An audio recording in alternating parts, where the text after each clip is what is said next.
En un mundo cada vez más mediado por algoritmos y plataformas digitales, el debate sobre cómo regular a gigantes como Google, Meta o X se ha vuelto urgente. ¿Quién decide qué contenidos vemos o qué contenidos no vemos? ¿Cómo se protege la libertad de expresión en un entorno donde las normas las pone el sector privado? Para hablar sobre los desafíos de regular las grandes plataformas digitales aquí en nuestro país, la concentración de medios, la transparencia de los algoritmos y el derecho a una comunicación democrática en América Latina, todas las demás cosas que puedan llegar a surgir, recibimos a Gustavo Gómez, director del Observacom, el Observatorio Latinoamericano de Regulación, Medios y Convergencia, que desde hace años estudia estos temas en profundidad. Buenos días, Gustavo. Hola, buen día, ¿cómo estás? Todo bien, por suerte. Bueno, ¿te parece? Si parece, empezamos. El 22 de mayo, en el Parlamento, se llevó a cabo el seminario Desafíos para la protección de la libertad de expresión y el acceso a la información en Internet, en donde, según escribís en el portal de Observacom, se inició un proceso que tiene objetivos muy ambiciosos. ¿Cuáles serían esos objetivos muy ambiciosos? En esa nota lo traduzco como lograr o recuperar una Internet libre y abierta. Es decir, parte de cuestionamiento de la situación actual, donde me parece que perdimos aquella idea del Internet plural, diversa, abierta y libre, producto de que unas pocas corporaciones tienen un poder muy, muy grande. Entonces, iniciar ese proceso, aún con pasos pequeños y acotados en el tiempo, lo que en realidad buscan es recuperar ese paradigma que para nosotros se ha ido perdiendo. Una Internet más libre, más abierta, donde haya más libertad de expresión, donde haya menos censura, tanto del Estado como de empresas privadas. Y capaz ser un poco redundante la pregunta, pero ¿por qué es necesario o cuál es la situación actual en materia de libertad de expresión? Ustedes plantean como algo bastante crítico de que, o sea, si la búsqueda es por ampliar la libertad de expresión, entiendo que hoy por hoy no estamos en una situación de libertad total.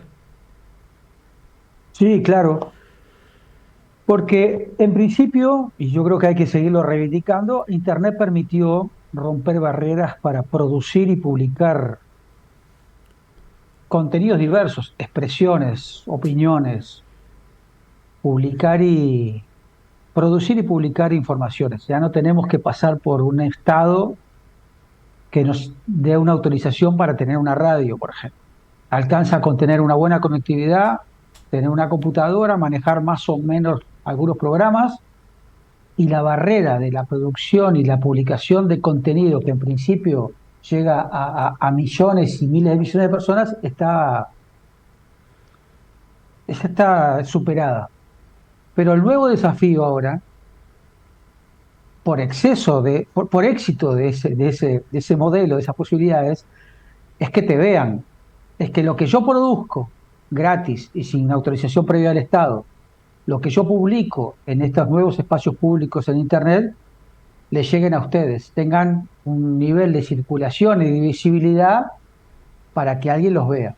Y ahí es donde entran estas plataformas. Las plataformas hoy tienen la capacidad no de producir contenido como hacen los medios de comunicación tradicionales, sino dominar la visibilidad y la circulación que tienen los contenidos que publicamos sus usuarios. Y de ahí está el poder. Y ese poder se está usando de manera no adecuada. De ahí es donde yo digo que la libertad de expresión está en riesgo por acción, por intervención de empresas que hoy son las que deciden, como hacía en la introducción, qué se ve y qué no se ve. ¿Y cree entonces necesaria una regulación democrática de estas grandes plataformas digitales? ¿Cómo podría ayudar a esta situación a avanzar en cuestiones de regulación? Y por un lado, dándonos más poder a los usuarios del que tenemos, por ejemplo, tener capacidad de entender y saber cómo funcionan esos algoritmos y esas decisiones que deciden por nosotros si lo nuestro se ve o no se ve. Es decir, darles obligaciones de transparencia de cuáles son sus normas, cuáles son los criterios, cómo funcionan los algoritmos para seleccionar, jerarquizar, priorizar, ordenar la información que hay en Internet de forma que tiene el resultado que tiene. que nos den información respecto a por qué, por ejemplo, nos quitan algún contenido o nos suspenden incluso las cuentas, porque supuestamente violamos una regulación privada no estatal que ellas establecen sin consultarnos a nosotros y que pueden quitarnos de la discusión pública, que nos den la posibilidad de protestar y de reclamar por decisiones que entendemos injustas, por ejemplo, que afectan nuestra libertad de expresión. Hoy no está garantizado que alguien pueda apelar y sobre todo recibir una respuesta positiva, ni siquiera de un humano, frente a un reclamo que tengamos ante la plataforma. Es decir, una parte de esa regulación democrática que proponemos tiene que ver con casi, diría, defensa del consumidor. O sea, estoy pidiendo para todos los usuarios de esas plataformas lo que ya tengo reconocido en mi país para ir a un bar y pedir un café que esté en mal estado. Si no tengo hoy capacidad de saber a quién dirigirme para reclamar por el café en mal estado, por supuesto que seguramente no me van a reparar ni reponer ni la plata ni darme un café en buen estado. No están en el país. Si tengo lío con ellos, me obligan a ir a litigar con un abogado norteamericano en California. La regulación democrática pasa inicialmente por cosas tan simples como esas, reconocernos derechos que tenemos en el mundo analógico que hoy no tenemos en el mundo digital. Claro, ¿cómo se atraviesa ahí la línea, la regulación? Es como varias fronteras ahí, ¿no? Porque se regula, pero se tiene que evitar caer en la censura también, pero tampoco ser tan permisivos como para permitir la difusión total de discursos de odio, ¿no? ¿Cómo se maneja ese equilibrio? Bueno, primero que hoy hay ya una regulación de esos contenidos, pero de las empresas. O sea, no es que no esté regulado, ni nadie está proponiendo regular algo que no está regulado. Está regulado, la regulan ellos.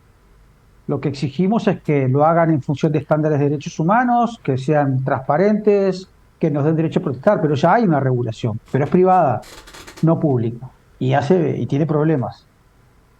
Pero el enfoque nuestro en estos momentos ni siquiera va por ahí. O sea, nosotros no estamos proponiendo regularnos a nosotros, no estamos proponiendo regularlos a ustedes, no estamos proponiendo regular los contenidos que publican los usuarios, sino poniéndole el límite a las empresas que regulan los contenidos para que no violen la libertad de expresión. ¿Se entiende? O sea, Claro. hay una discusión, está bien lo que preguntás porque me permite explicitar algo que no dije. Hay muchas discusiones sobre regulación de plataformas, hay muchas cosas que regular. Gran parte de la discusión que hay en el mundo es para regular contenidos, para regular lo que publicamos. ¿Podemos publicar esto o no? ¿Lo que publicamos es falso o verdadero? ¿Es discurso de odio o no? La propuesta que estamos iniciando, la que estamos impulsando acá en Uruguay, no se mete en esa regulación de contenidos, sino se mete en las reglas que unas 3, 4 empresas enormes en el mundo definen por sí mismos sin dar cuenta a nadie, justamente para proteger la libertad de expresión. ¿Se entendió? Porque no, y está bien que me lo preguntaras porque no es la regulación del contenido tradicional que se discute.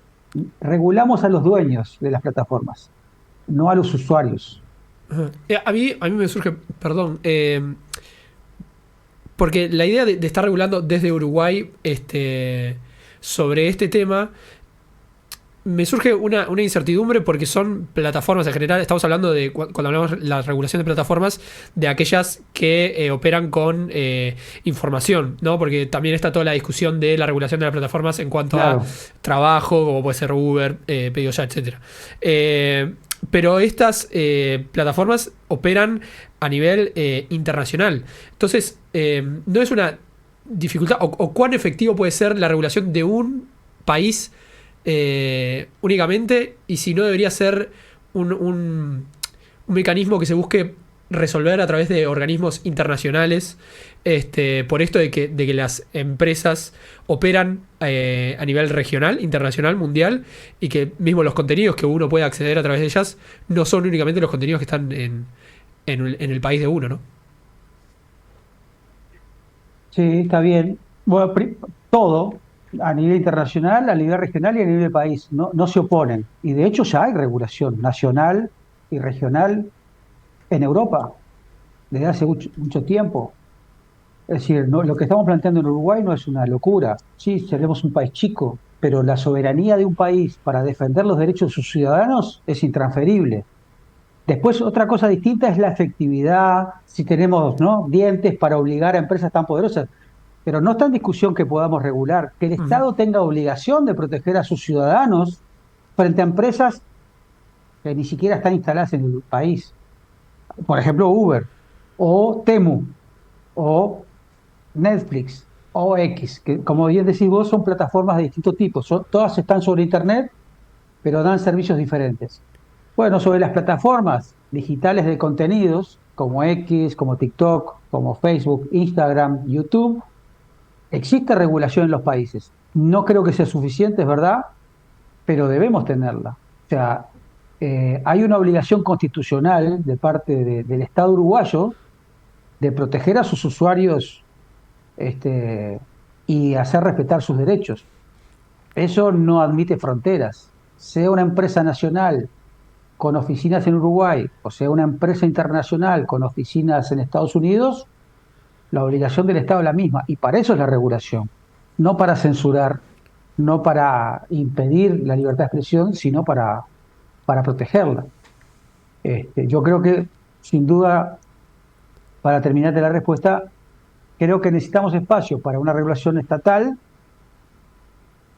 nacional, y creo que hay dimensiones de estas plataformas que nos obligan también a complementarla con algunas medidas más de tipo regional o global, pero no como antepuestas. ¿Me explico? O sea, no es, bueno, en Uruguay no podemos.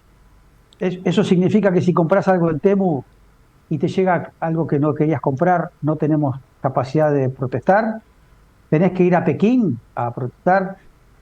Y si Uber te da un servicio que no corresponde y te cobra más de lo que deberías cobrar porque está fuera del país, no deberíamos tener derecho ni poder recurrir a la justicia en mi país. Bueno, por eso hay legislación de Uber. Claramente es bastante diferente a la que tendríamos que tener para plataformas de contenidos, pero la existencia de leyes de Uber en Uruguay te demuestran que aunque son empresas globales y aunque son distintas, existe la posibilidad y necesidad de regularlas. Después hay que apreciarnos a ver cómo se aplica, pero vale lo mismo para el narcotráfico o el contrabando. O sea, por más difícil que sea evitar que alguien mate gente, o alguien contrabandee, o alguien venda drogas, no significa que no tengamos legislación para evitarlo. Por supuesto que nos importa que las leyes se apliquen, pero no sería un argumento no haber logrado vencer al narcotráfico que este país no tuviera ninguna regulación para evitarlo. ¿Y desde Observacom creen posible un avance de legislación en el periodo actual? La verdad que sí. ¿Se han iniciado Sí. algún tratamiento, algunas discusiones o algo de ese estilo? Bueno, de hecho, esta iniciativa que dabas cuenta al principio, lo que Ujú. busca es eso. Arrancamos los primeros meses del primer año de 5, justamente para tener tiempo suficiente para debatir temas tan complejos, porque obviamente no voy a negar que tiene sus dificultades, sus complejidades. Me preguntaban recién sobre cómo se puede lograr equilibrar posibles tensiones entre derechos. Eso es así y tendremos que ser cuidadosos, y para eso empezamos muy temprano en el periodo de gobierno y el parlamentario para discutir estas cosas. Pero sí, nosotros creemos que es posible, porque además ya hay, hace rato que hay en Uruguay proyectos de ley para regular Ujú. las plataformas. O sea, no es una cosa que se nos cayó la idea a nosotros. Nosotros queremos proponer una forma de enfocarla que sea justamente democrática, que sea para lograr más libertad de expresión y no menos, pero en los últimos años han habido normativas, propuestas de normativas en Uruguay como hay en la región.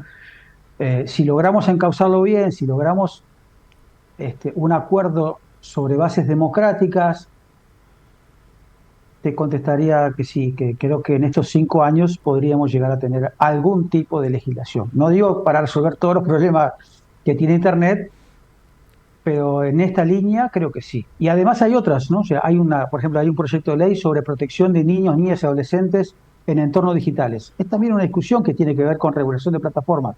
No es nuestra iniciativa porque, como les decía, no va tanto a los contenidos, sino a los procedimientos, a los procesos. Pero esa discusión va a estar pronto. Hay un proyecto de ley sobre violencia, para evitar la violencia digital contra mujeres. Ha habido proyectos y hay proyectos para evitar la desinformación en periodos electorales. Además, todo eso Vamos a tener trabajo estos 5 años. termina trabajando en conjunto, cada uno desde su espacio, entonces, para lograr una regulación más abarcativa. Yo creo que tienen que dialogar, sí. Pero claro, bueno, no es lo mismo proteger los derechos de niños No, claro. que proteger los derechos de un candidato de un partido. Lo que tiene de bueno, permítame decirlo así, la propuesta nuestra es que no importa el tema. O sea, si uno pone obligaciones de transparencia y rendición de cuentas, si uno pone obligaciones a las plataformas de permitir el derecho a defensa, no importa si es por niñez o por mujeres periodistas o por desinformación, o sea, va a ser una regulación que le sirva a todas las agendas. Entonces, en ese sentido, yo creo que sí, que puede ser una buena base para luego seguir avanzando en otros temas aún más complejos que el que iniciamos ahora nosotros. Gustavo, hablabas un poco de la necesidad de transparentar cómo funciona, por ejemplo, los algoritmos de cada una de las plataformas, que un poco manejan este tema de la visibilidad, ¿no? Mi pregunta es, porque entiendo que también en el seminario que tuvo lugar el 22 de mayo hubo representantes de algunas de estas plataformas digitales, y si no es Sí. esta la opacidad de cómo funciona su algoritmo, parte del capital que tienen las propias empresas y algo que ellas quieran proteger por fines de competencia y tal. Entonces, mi pregunta va a cuál es o cuál has visto que es la actitud de estas empresas en cuanto a la regulación y si y si su defensa de su algoritmo puede plantear un obstáculo en una internet más libre como vos planteabas.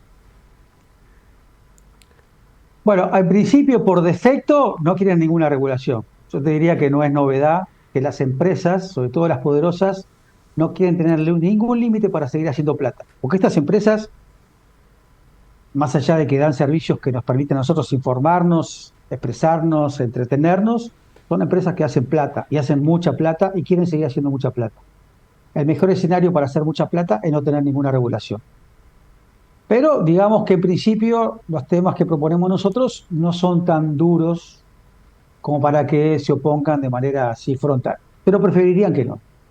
De hecho, hay legislación sobre transparencia en Europa desde hace bastante tiempo y las empresas lo tienen que cumplir, incluyendo la transparencia algorítmica. O sea, la resistencia a la regulación no la vamos a modificar nosotros, pero es cierto que tienen argumentos e intereses legítimos que hay que tomar en cuenta. Por eso la respuesta tal vez sea, voy a hacer por analogía con otros sectores y te voy a hacer también una respuesta respecto a qué queremos decir con transparencia algorítmica. Respecto a la comparación, usando el argumento ese de la propiedad intelectual o el derecho al secreto comercial, que son argumentos legítimos, porque aparte nuestra legislación protege esos derechos también, yo te diría que a mí no me interesa conocer la caja negra, digamos. De hecho, no sabría yo entender qué es lo que hay adentro de esos, ¿no? De esos muñecos. No sé si alguien tendría. Pero sí podría tener que saber los criterios que utilizan para seleccionar, ¿no? Esos algoritmos, qué se ve y qué no se ve. Yo no estoy queriendo la fórmula de Coca-Cola. Quiero saber el resultado del uso de ese algoritmo en el derecho a libertad de expresión. No es necesario conocer el código fuente, que es lo que tienen que proteger ellos, sino que a mí me interesa conocer los criterios, qué información le ponen y qué no, cuáles son los posibles sesgos que tenga para, ¿no?, definir qué participa en el debate público y qué no, qué medios se ven y qué no, qué opiniones se expresan y qué no. Hay muchas formas de exigir la transparencia algorítmica sin tener que conocer el código y con eso afectarles el derecho a competencia o al secreto comercial o a propiedad intelectual. El ejemplo que te quería dar como referencia es También los bancos tienen su protección de secretos comerciales sobre cómo funcionan, o las farmacéuticas respecto al contenido de las vacunas. Pero tal vez no me tengan que informar a mí, pero para que haya vacunas aprobadas, a alguien le tienen que informar cómo funciona eso que está ahí adentro, ¿no? Ujú, Es claro. decir, cuando hablamos de transparencia no quiere decir que todo el mundo sepa todo sobre el secreto bancario. Alguien, en el caso de los bancos, es una superintendencia, un organismo que tiene garantías de confidencialidad. Es decir, bueno, lo vamos a ver nosotros, pero no se lo vamos a mostrar a nadie. O sea, hay una transparencia que es para un organismo estatal idóneo, que funciona con confidencialidad sobre esa información sensible, y no para el que tiene una cuenta en el banco. Acá tendría que pasar lo mismo. O sea, hay informaciones, tendrían que ser transparentes sobre el algoritmo para los usuarios en algunas cosas, y tendrían que ser transparentes, por ejemplo, para universidades en otras, o para organismos reguladores en otros casos. Como pasa con las vacunas, como pasa con los bancos, o como pasa con la Coca-Cola. Y yéndonos a un plano más general para no irnos sin tocar este tema, ¿qué opinión nos puedes dar sobre la medida que tomó el gobierno el pasado mes de abril de suspender la ley de medios vigente para evaluar su legalidad? ¿Tiene algún punto de cruce con las cosas que estábamos hablando? Así en detalle eso solo no, pero sí tiene que ver con la necesidad de establecer un marco, un ecosistema mediático más plural y diverso. Sí. O sea, son tecnologías diferentes. La ley de medios habla de radio y televisión, de Ujú. los servicios audiovisuales tradicionales, ni siquiera los Netflix o los Disney. Y esto estamos hablando de plataformas, tampoco Netflix, sino las redes sociales. En las dos discusiones, con tecnologías diferentes y jugadores y empresas diferentes, creo que lo que está en juego sigue siendo la libertad de expresión, y en particular un aspecto más estructural, que es cómo garantizar que haya efectivamente diversidad y pluralismo, tanto en las redes sociales, que todos tengamos la misma posibilidad de expresarnos y tengamos las mismas posibilidades de buscar información de fuentes diversas, y lo mismo pasa en la televisión y la radio. Por eso, comparado con lo que hablamos en la discusión de la ley de medios, es el tema concentración y pluralismo. Es decir, si nosotros en la televisión, en la radio, tenemos muy pocas empresas, muy pocos dueños, que son los que terminan decidiendo qué sale y qué no sale, es la misma discusión que teníamos recién con las plataformas. Claro. Por lo tanto, en ese caso, aunque es una medida muy puntual sobre el reglamento de la ley de medios, no sobre la ley, porque la ley sigue Sí. vigente, de alguna manera yo creo que buscan establecer algunas condiciones a empresas poderosas, unas de radio, de televisión y otras de Internet, para que las personas tengamos más derecho a libertad de expresión, que es la capacidad de expresarse, pero también la capacidad de buscar y encontrar información de fuentes plurales y diversas. Charlamos con Gustavo Gómez, el director de Observacom, sobre regulación de plataformas digitales. Gustavo, muchas gracias por estos minutos en Comunidad Velar. Dale, de nada, gracias a ustedes por la invitación. Muchas Abrazo. gracias.